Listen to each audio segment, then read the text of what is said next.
Around the age of 14, I became militantly atheist. I kind of, having not ever read the Bible, came to the conclusion that God wasn't real. It didn't make any sense. It was a fairy tale.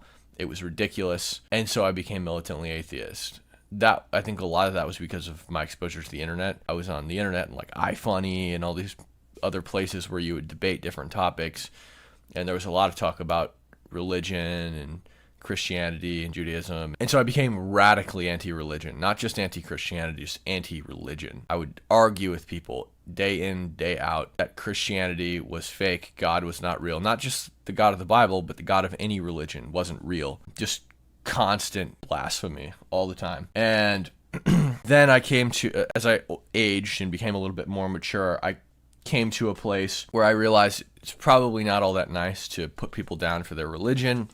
Especially the more I got into politics, I started to realize a sort of utility in religion, that all of them except Islam, pretty much all of the Abrahamic faiths except Islam, create good people who want good things and good outcomes. And so I stopped criticizing it and I stopped arguing against it because I realized I thought that it didn't really matter at that time if religion was real or not. It was just producing out good outcomes in my country, and therefore I supported it. And then I matured and aged a little bit more and realized actually how good religion was. And I began saying things like, I'm not religious, but I'll raise my children religious because I want them to be good people. And then I aged and matured even more, and I came to a place where I desperately wanted to be a Christian.